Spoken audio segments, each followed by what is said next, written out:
Oke, bismillah ya. Nah, cinta juga tidak hanya berisi kebahagiaan-kebahagiaan. Ada banyak ujian-ujian. Nah, itu salah satu ujiannya. Beliau pakai kalimat begini. Musuh-musuhku telah menyekapku lama dan menghukum aku dengan kejinya. Musuh kita berarti hal-hal duniawi, ambisi kita, keserakahan kita, iri dengki kita. Tapi cintaku tak berpaling meninggalkan pintu, sebab Tuhan mendengar dan cermat menghitung air mataku. Tapi ayo jangan menyerah, tetap ayo mencintai Tuhan. Karena itu jangan berduka jika derita datang. Saat tengah malam hatimu karam olehnya, ambil saja Al-Quran, lagu maha abadi, dan baca. Jangan berduka. Ini menarik ya. Jadi ada surat cinta yang sudah disampaikan Tuhan lama pada kita, tapi jarang kita baca. Al-Quran.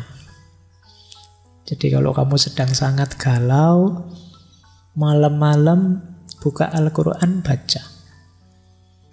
Para wali kan juga sudah memberi isyarat itu, tombok hati.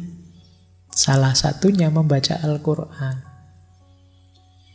Nawa itu ya, nanti Ramadan semoga tuntas resolusinya untuk ngaji. Karena biasanya semangatnya awal toh. Malam pertama, kedua, ketiga semangat Pak, saya 3 hari 3 juz, berarti nanti sampai akhir Ramadan khatam 3 kali.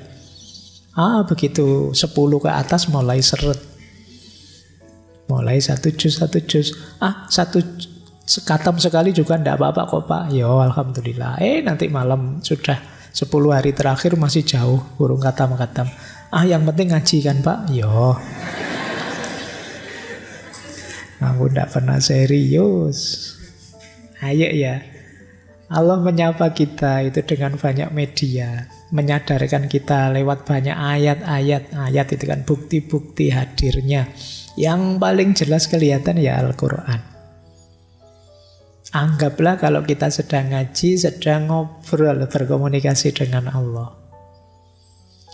Biar semakin khusyuk. Nah, malah di syair ini kita diminta sedang berduka, ada masalah apapun, ambil saja Al-Quran di malam hari, baca. Biar dukamu larut, biar dukamu hilang. Baik, ini karena pecinta juga tidak selalu mulus, kadang ada kesulitan, kadang ada kesedihan, ada penderitaan. Saya lanjutkan. Dari mana penderitaan itu muncul? Dari cinta kita pada dunia. Kata beliau, mari.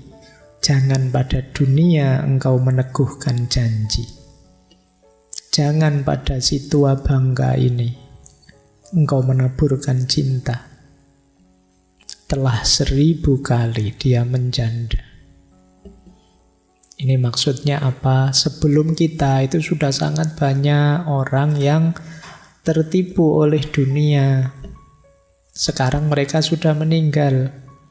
Dunianya jadi janda, ditinggal oleh mereka. Jadi telah 1000 kali dia menjanda. Mari jangan pada dunia ini engkau mencintai. Wahai elang yang melayang tinggi, jangan pada tikar sembayang engkau terikat, dan dalam zawiyah tempat zikir engkau terkuruk. Bukan di sini tempatmu, terbang. Terbanglah tinggi. Bait yang terakhir ini mengingatkan kita, kalau kita menjalankan amanat agama, beribadah, jangan berhenti pada formalitas buminya. Formalitas bumi itu syarat rukunnya, geraknya, dan lain sebagainya. Iya, diawali dari situ, tapi kamu harus terbang. Kamu harus naik sampai pada Allah, karena hakikatnya itu persembahanmu pada Allah. Itulah caranya mengatasi kegelisahanmu. Jadi jangan tertipu oleh yang dunia, jangan berhenti di dunia. Kamu harus bergerak mentransenden, naik, mendekat, menuju pada Allah. Wah, sudah lebih saya tadi pinginnya jam 9. Lanjut ya. Ini mungkin beliau agak jengkel, orang-orang ini dikasih syair tinggi-tinggi ya ruwet saja. Tidak mau patuh-patuh. Kata beliau begini, sudahlah, semestinya kita sederhanakan pembicaraan spiritual sekarang. Gambarannya begini, kata beliau, Tuhan sedang menjual sesuatu padamu, tetapi engkau tidak mau membelinya.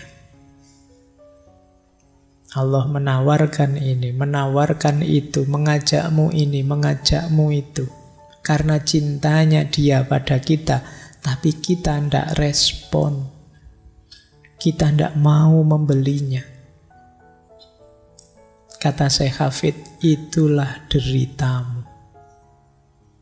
Tawar-menawarmu yang menakjubkan, teriakanmu yang tanpa ukuran tentang harganya, itulah deritamu. Kita itu selalu mikir kepentingan duniawi kita. Allah memberi yang lebih utama, lebih luar biasa, tapi kita hanya minta yang duniawi. Allah, yang penting saya ini, yang penting saya itu, duniawi semua. Kata Syekh Hafid, tawar-menawarmu itu kok menakjubkan ya. Nawar terus, selalu kepentinganmu yang kamu dulukan. Kamu dicintai sedemikian rupa, tapi engkau jual mahal. Allah menawarimu apa-apa, engkau tolak. Engkau hanya minta keinginan duniawimu saja. Nah, masalahnya di sini, kata Syekh Hafid. Intinya hanya ini sebenarnya. Maka yuk kita mulai sadar ya. Allah sudah banyak menawarkan macam-macam kebaikan, keutamaan, dan lain sebagainya. Jangan ditawar. Beli saja, ambil saja. Di situ tersembunyi rahasia-rahasia kemanfaatan, keberkahan hidup. Terakhir, setelah ini tanya jawab. Agak lewat 15 menit. Nah, ini saya tutup dengan syair ini ya. Jadi ini ceritanya menarik. Setelah Syekh Hafid meninggal, beliau meninggal 1390. Beliau lahir 1314. Saat beliau meninggal itu para ulama berdebat karena ada yang menganggap beliau musyrik, ada yang membuat beliau kufur karena gagal memahami puisi-puisi beliau. Tapi ada juga yang tahu beliau ini wali, harus kita hormati. Jadi setelah beliau meninggal itu ada perdebatan. Ini kita hormati atau tidak jenazah ini. Akhirnya ini cerita ya. Terus dibuat undian. Sudahlah gini saja kita undi. Sekarang coba ambil kitab kumpulan syair dari Syekh Hafid ini. Kemudian kita buka.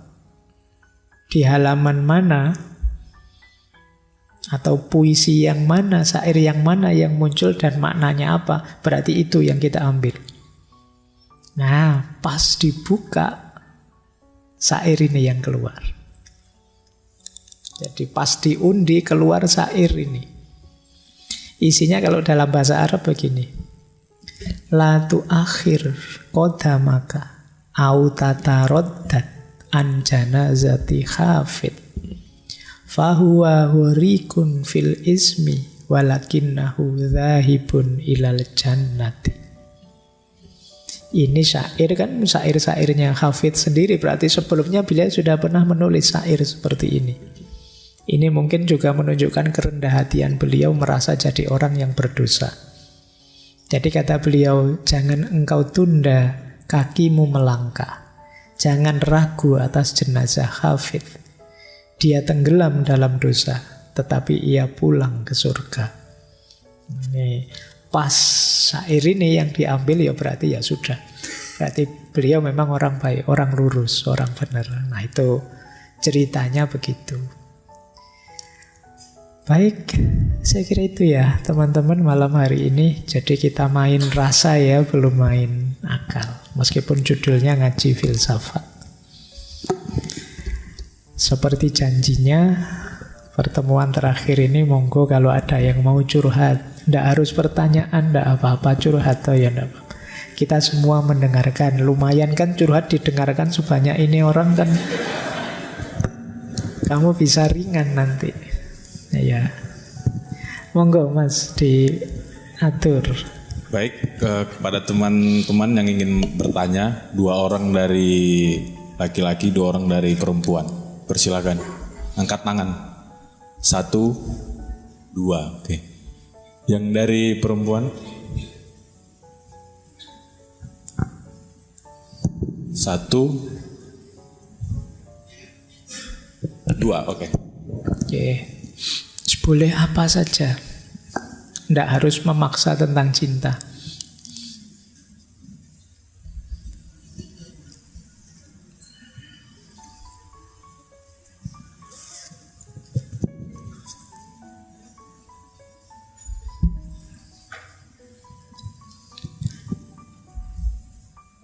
Tes, cek. Baik. Assalamualaikum warahmatullahi wabarakatuh. Waalaikumsalam. Izin bertanya Pak Faiz, itu kan kita dalam masalah cinta itu tidak bisa kita mengenalnya dengan logika kan ya.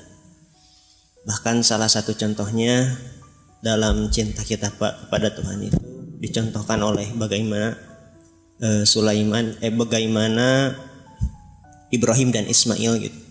Bagaimana Ibrahim sebagai seorang ayah, ia harus dengan teganya berani menyembelih anaknya, dan Ismail pun harus dengan rela siap untuk disembelih oleh ayahnya itu sendiri.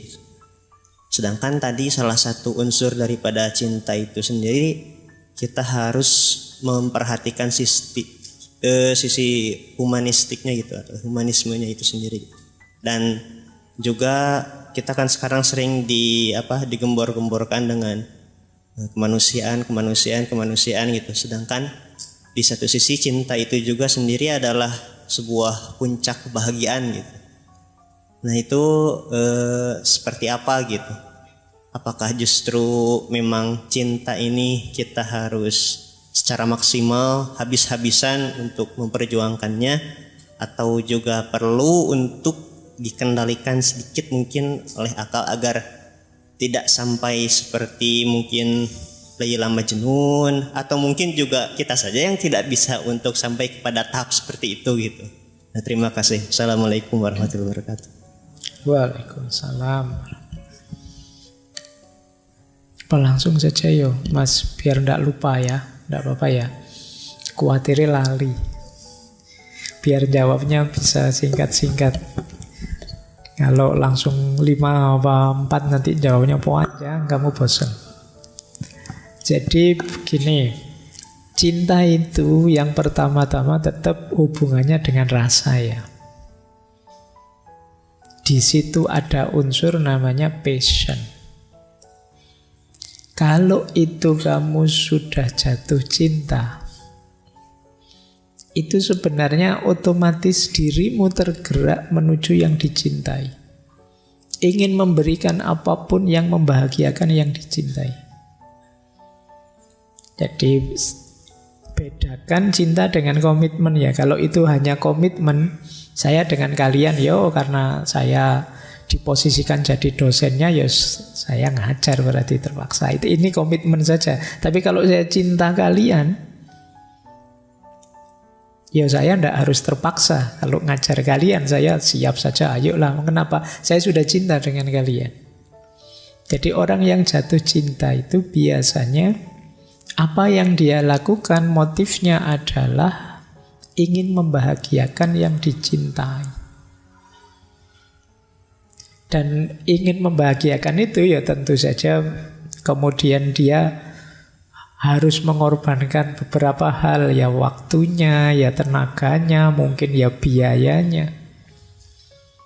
Dan di balik itu nanti mesti ada unsur-unsur tambahnya kayak tadi Nabi Ibrahim mungkin kekasihnya Allah yang sangat cinta dengan Allah, ya di situ dia percaya, di situ dia yakin, di situ dia mantap dengan cintanya. Sehingga karena yang merintah yang dicintainya, ya dia dijalankan begitu saja, tidak pakai berpikir panjang. Nah itu cirinya orang jatuh cinta. Jadi kalau kalian sudah jatuh cinta, pasti kamu akan jatuh dalam tanda petik. Maka kata Khalil Gibran, ya kalau cinta memanggilmu, kamu ikuti saja. Meskipun pahit, meskipun sakit. Karena kalau kamu tolak, akan jauh lebih sakit. Saya pernah ada yang tanya, Pak, enaknya mahasiswa itu pacaran dulu atau tidak? Semasa kuliah. Ya saya jawab, jawabannya tidak bisa kaku harus pacaran dulu atau tidak. Kamu boleh punya prinsip, Pak, saya kuliah saja tidak pacaran. Tapi begitu kamu jatuh cinta, kamu tidak akan bisa menolak. Kalau kamu tolak, akan sangat besar energi yang kamu pakai untuk menolak. Jadi kalau belum jatuh cinta, gembiralah, nikmati kuliahmu. Tapi kalau sudah jatuh cinta, ya kamu harus cari jalan untuk menghidupkan cinta itu. Kalau tidak, akan lebih menyusahkan kuliahmu. Ya kuliah sambil ngempet iki ya abot. Kamu sambil nulis makalah sambil terbayang-bayang ya berat juga itu. Nah itu ya. Maka kemudian kalau kita belajar filsafat cinta kemarin, jangan berhenti di jatuh cinta, jangan berhenti di falling in love. Lanjutkan ke standing for love. Lanjutkan ke yuk belajar mencintai yang baik. Biar kita tahu cara membahagiakan orang yang kita cintai. Biar on the right track. Kadang-kadang karena dorongan jatuh cinta tadi, apapun yang dia minta kita berikan, kita tidak sadar. Di antara yang dia minta mungkin ada yang membahayakan dia justru. Di situ pentingnya standing for love. Jadi mengekspresikan cinta secara positif. Yang itu boleh teman-teman balik belajar dulu. Antara lain Erich Fromm. Kita gimana caranya memahami yang kita cintai, menghargai yang kita cintai, peduli dengan yang kita cintai, dan ikut bertanggung jawab terhadap hidupnya. Nah, jalannya begitu. Berarti nanti ada fase falling in love, ada fase standing for love. Jatuh cinta dan menegakkan cinta. Kalau urusan jatuh cinta itu, kalau bahasa kita dulu kan istilahnya anugerah. Kita tidak bisa milih jatuh cinta dengan siapa, pada siapa. Makanya ya itu tadi, perlu kita imbangi dengan standing for love. Kalau sudah standing for love, yo akal budi, rasio, dan sebagainya ya kita daya gunakan. Dalam rangka apa? Memberikan yang terbaik untuk yang kita cintai. Baik, itu untuk pertanyaan pertama. Monggo, selanjutnya tadi yang siapa? Kedua.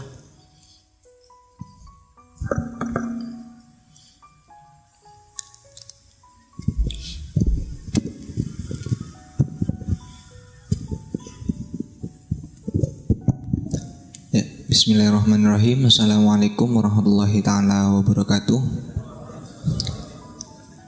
Mungkin karena ini juga pertemuan terakhir sebelum Ramadan, dan saya juga ingin menyempatkan sedikit bercerita karena juga sedang cocok dengan temanya yang sekarang diangkat tentang spiritualitas cinta, atau lebih saya pahami tentang tasawuf seperti itu. Dulu waktu saya pertama kali ke Jogja, saya itu bertemu dengan beberapa teman-teman yang mereka itu mengaku, ya bukan mengaku sebenarnya, karena mereka sering menyebut mereka sedang berada di tahap thoriqoh. Yang mereka pelajari bukan syariat lagi ataupun rambu-rambu yang ada di dunia lagi, tapi mereka sedang mempelajari tentang tasawuf atau tentang kecintaan mereka. entah itu kepada manusia ataupun kepada Tuhan. Namun di situ saya mendapati kebingungan karena yang awalnya sebelum saya ke Jogja itu berlatar belakang syariat nyel kalau kata orang Jawa, dan saya dipertontonkan dengan teman-teman atau orang-orang yang mereka sering bertasawuf, mereka sering mengasihani banyak orang, mereka sering mengasihani hewan, sering juga berusaha mendekatkan diri kepada Tuhan. Namun syariat-syariat yang ada di Islam seperti sholat, puasa, bahkan zakat dan yang lainnya, untuk sepenglihatan saya sendiri itu tidak mereka lakukan. Nah, di situ yang saya bingungkan, apakah mereka ini orang baik atau hanya berkedok seperti itu? Karena dulunya saya belum tahu kalau misalkan yang mereka yang mereka aplikasikan itu adalah suatu hal yang berkenaan dengan cinta secara spiritual seperti itu. Nah, apakah angan-angan ataupun praduga saya kepada teman-teman saya itu suatu hal yang salah? Jika memang salah, saya harus kembali ke teman saya dan meminta maaf, dan juga atau memang cara mereka yang salah untuk menanggapi spiritualitas cinta itu dengan melakukan tasawuf mereka kencang, namun syariat-syariat mereka tinggalkan seperti itu. Itu sedikit cerita saya dan juga pertanyaannya. Terima kasih. Baik, ini sering dibahas ya tema ini. Apakah tasawuf itu meninggalkan syariat? Saya tidak tahu kalau memang ada jenis tasawuf yang begitu. Tapi sejauh yang saya tahu, saya membaca kisah-kisahnya para sufi itu, hampir semua sangat gemar dengan syariat, sangat suka dengan syariat. Jangankan sholat yang 5 waktu, wong sepanjang malam sholat itu banyak sufi yang begitu. Ada yang sufi tidak hanya 5 waktu, sambil dagang, nanti sambil nunggu tokonya sambil sholat sekian ratus rakaat. Jadi rasanya malah senang sekali, karena orang cinta itu ingin dekat terus dengan yang dicintai. Untuk dekat dengan yang dicintai itu kan harus ada jalannya. Ya jalannya tetap syariat. Saya tidak tahu tadi pemahaman masnya mungkin tidak kelihatan atau tidak tahu saja atau salah paham, mungkin begitu. Tapi sejauh yang saya tahu dari torekot manapun, mungkin yang muktabaroh ya saya ngertinya di Indonesia kan yang kelihatan yang itu. Tapi semuanya masih syariat. Tidak ada yang kemudian tidak perlu sholat lagi, tidak perlu puasa lagi. Saya kira tidak ada. Karena begini, sepanjang kita meyakini Allah Tuhan dan Al-Quran itu firman-Nya, berarti perintahnya Allah, sementara di dalamnya ada syariat, berarti katanya itu perintah dan permohonan Allah langsung. Sementara Allah itu tadi kita deklarasi, saya mencintai Allah. Loh, kalau memang mencintai Allah, berarti kan permintaannya, perintahnya akan dengan sangat senang hati kita jalankan. Logikanya orang cinta kan begitu. Ya cinta itu memang batin, rasa. Tapi manifestasinya kan ada dalam lahir. Ada di kata-kata I love you kalau kamu jatuh cinta. Ada di, misalnya kalian bilang punya pacar, kan bilang I love you pada pacarmu, kemudian kalau disuruh apa-apa mau, mas mbok aku kalau kuliah jam 7 dijemput, kamu dengan ikhlas jemput. Wah, kalau habis kuliah pagi itu jam 9 lapar ya, mbok aku ditraktir, siap, ayo traktir. Meskipun kamu tidak punya duit, uyot diutang-utang ke. Itu orang cinta. Ya memang rasa sih, tapi ekspresi dan manifestasinya kelihatan di lahirnya. Kok ada orang jatuh cinta kemudian yang dia cintai minta melakukan sesuatu atau memberikan sesuatu yang kita punya, kok kita tidak mau memberikan? Orang pasti bilang, tenane kamu cinta. Kalau cinta, jangankan disuruh 5 kali, utuh 50 kali seperti sebelum Isra Mi'raj, ayo, tidak masalah. Itu harusnya begitu.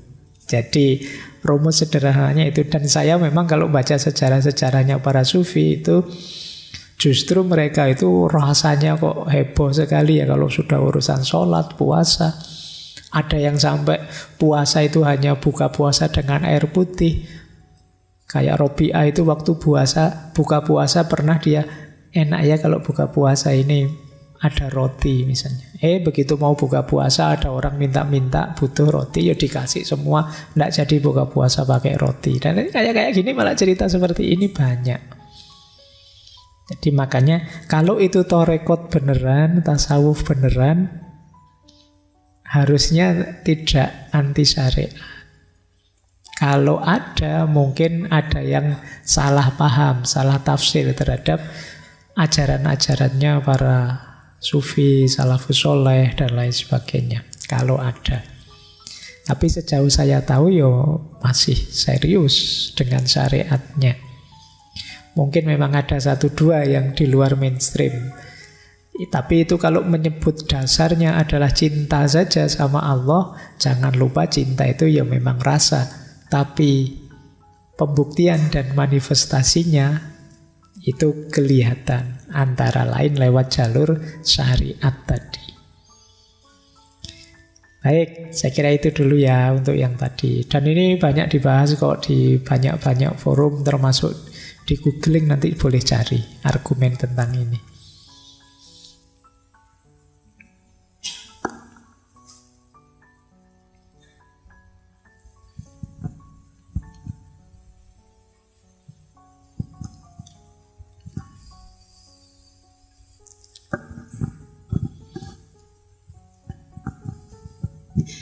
Baik, bismillahirrahmanirrahim. Assalamualaikum warahmatullahi wabarakatuh. Waalaikumsalam warahmatullahi wabarakatuh. Sebelumnya terima kasih untuk kesempatan kali ini. Saya izin bertanya kepada Pak Faiz. Begini Pak, di minggu kemarin kami mengaji tentang cinta menurut Anthony de Mello, yang mana dijelaskan lawan cinta itu adalah keterikatan dan juga ketakutan. Nah, bagaimana jika kita ini sedang berada dalam suatu hubungan, misalkan hubungan pernikahan, namun pasangan kita itu memiliki sifat posesif ataupun pencemburu. Nah, jadi perasaan posesif ataupun cemburu ini membelenggu kita karena menciptakan ketakutan tersebut sehingga membatasi ruang gerak, ruang interaksi dan sosialisasi diri kita terhadap orang lain ataupun untuk mengikuti suatu kajian seperti itu Pak. Nah, rasa keterikatan ini dan ketakutan itu justru bukan datang dari diri kita sendiri, melainkan dari pasangan kita. Nah, bagaimana cara kita untuk menyikapi hal tersebut? Terima kasih. Wassalamualaikum warahmatullahi wabarakatuh. Waalaikumsalam warahmatullahi wabarakatuh. Baik. Jadi kalau ditanya strateginya, kuncinya orang berhubungan di level apa saja, tidak hanya di perkawinan, relasi sesama manusia jenis apapun, itu kunci idealnya terletak pada komunikasi. Yang punya teori seperti ini ada filosof namanya Habermas. Hubungan manusia dengan manusia itu harus dijembatani dengan komunikasi yang sehat. Dari perspektif tertentu kita punya pasangan kok posesif, kok cemburu, itu dari titik tertentu bisa kita pahami, berarti memang seneng tenan sama saya, suka beneran sama aku. Buktinya ada cemburunya, ada posesifnya. Tapi kalau ekspresi dari sifat posesif dan kecemburuan itu malah jadi penjara, itu yang harus dikomunikasikan. Harus ada komunikasi yang terbuka, setara, seimbang. Jelaskan apa yang kita inginkan, dasarnya apa. Bila perlu tunjukkan, buktikan bahwa yang akan saya lakukan ini aman kok. Misalnya, jangan ikut kajian-kajian itu nanti kalau tergoda dengan santri-santri yang di sini misalnya. Ajak saja ke sini, yuk dilihat situasinya loh, yang cowok di sini, yang cewek di sana, ndak jadi satu. Atau pokoknya kasih bukti, kasih argumen untuk menunjukkan bahwa ndak mungkin saya nyeleweng, ndak mungkin saya berubah dan lain sebagainya. Dan itu mestinya ya butuh proses pelan-pelan. Proses ini yang kadang-kadang kita ndak sabar. Kita ingin segera bebas, akhirnya tensi tinggi, yang sana juga kukuh dengan pandangannya sama-sama tinggi, komunikasi tidak terjadi, yang terjadi saling mendominasi. Itu karena kalau posesif seperti itu kan nanti lama-lama nama lainnya jadi bukan cinta lagi. Di balik sifat posesif seperti di Anthony de Mello kemarin itu kan ada pamrih-pamrih. Posesif itu kita memperlakukan orang lain seperti barang, seperti laptop. Pokoknya harus milikku terus, kalau waktunya dibuka ya saya yang buka, waktunya ditutup saya yang nutup, kayak laptop. Tapi manusia tidak bisa begitu. Jadi kalau pakai teorinya Habermas tadi, hubungan itu ada hubungan subjek-objek, ada hubungan subjek dengan dirinya sendiri, ada hubungan subjek dengan subjek yang lain. Jadi kalau subjek dengan objek itu gampang. Kita mau apa saja, suka-suka kita.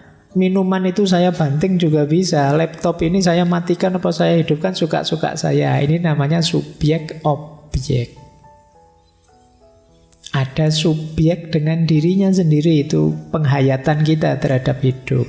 Kalau ini tidak masalah lah, wong subjektif. Menurut saya ini benar, menurut saya ini baik, menurut saya ini luar biasa. Itu penghayatan hidup kita.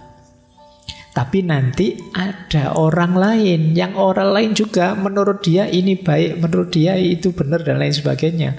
Ketemu kita, itu yang disebut subjek-subjek. Nah, kita harus sadar itu, yang kita hadapi ini manusia. Yang punya keinginan, punya harapan, punya cita-cita.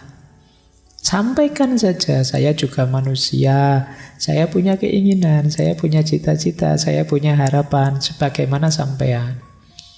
Apa yang harus saya lakukan, yang kita sama-sama nyaman, yang sana juga begitu. Yuk, itu namanya komunikasi. Kalau bahasa Jawanya diuwongke. Sifat posesif berlebihan itu nanti cenderung hanya mengobjekkan pasangan kita. Bahwa pasangan itulah nanti yang memuaskan kebutuhan dan keinginan kita. Kita lupa bahwa pasangan kita juga punya kebutuhan dan keinginan. Wong dia sama-sama manusia. Disitulah pentingnya saling berkomunikasi. Sulit Pak berkomunikasi. Masya Allah pasangan saya itu misalnya begitu.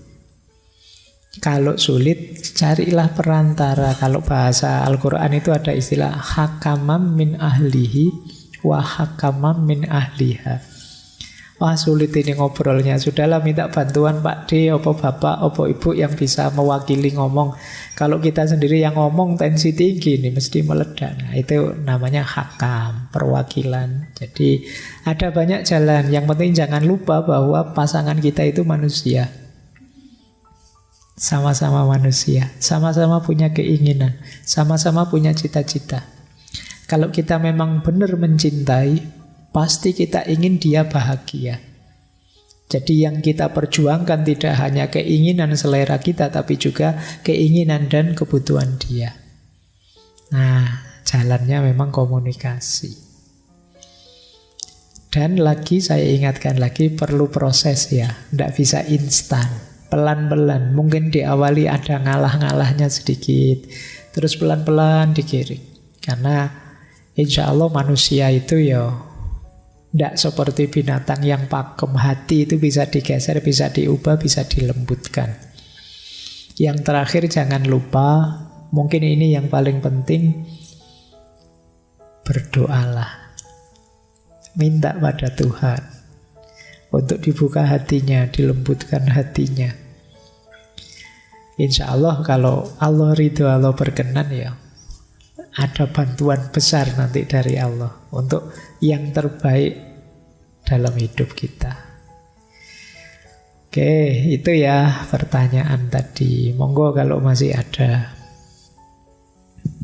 Yang selanjutnya. Baik, Assalamualaikum warahmatullahi wabarakatuh. Waalaikumsalam warahmatullahi wabarakatuh.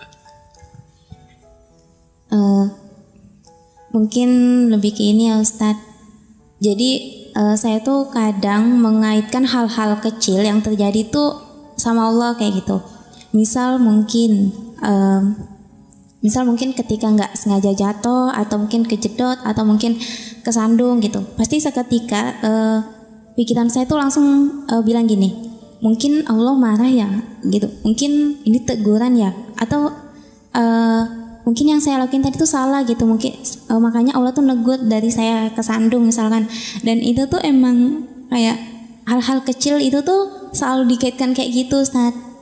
Nah jadi kayak entah, saya juga nggak tahu apakah itu suatu ketakutan yang berlebihan ataukah apa ya, atau emang tuh lagi di posisi jauh nih dari Allah kayak gitu, makanya hal-hal seperti itu kemudian menimbulkan perasaan-perasaan yang demikian gitu sih, sehingga hal-hal kecil pun dikait-kaitkan gitu.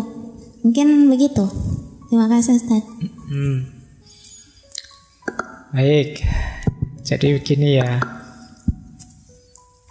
saya tidak tahu teman-teman itu memaknai momen-momen hidupmu sebagai apa, karena manusia itu memang punya kuasa memaknai apapun itu. Tapi kalau bisa, pastikan makna yang kalian berikan punya efek membuat kita tambah dekat dengan Allah. Karena rute hidup ini pastinya adalah inna lillahi wa inna ilaihi raji'un. Pada akhirnya kita akan kembali pada Allah. Berarti apa? Kita on the right track. Kita ada di jalur yang benar kalau umur kita bertambah dan kedekatan kita dengan Allah bertambah.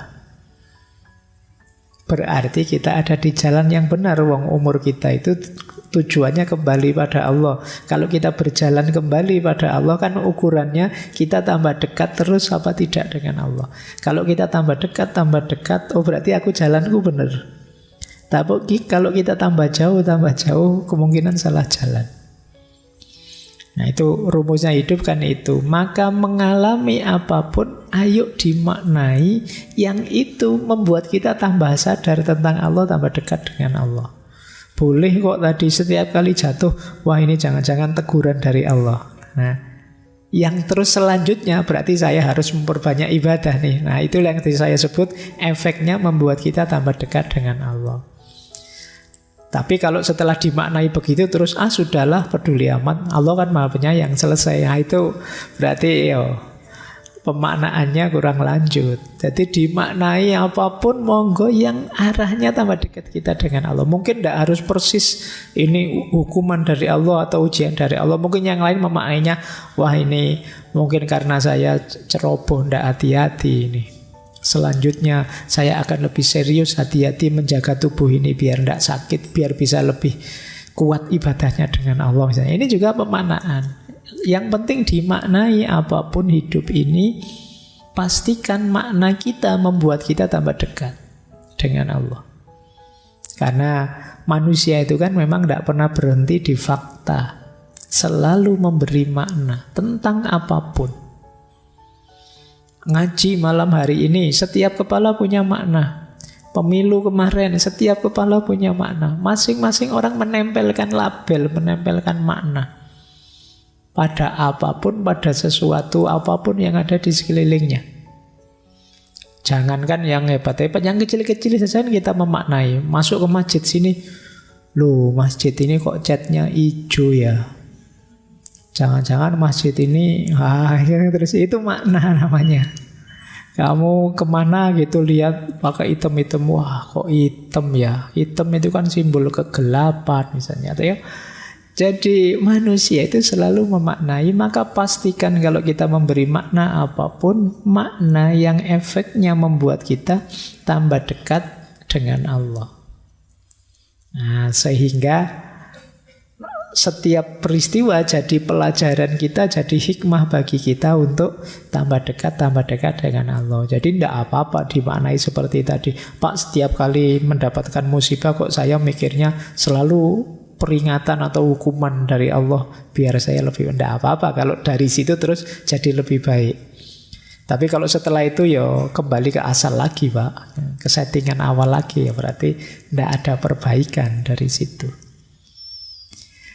Baik, itu ya untuk pertanyaan tadi. Oke, saya akhiri sekian. Kurang lebihnya mohon maaf. Wallahul muwafiq, wallahu a'lam bissawab. Wassalamualaikum warahmatullahi wabarakatuh.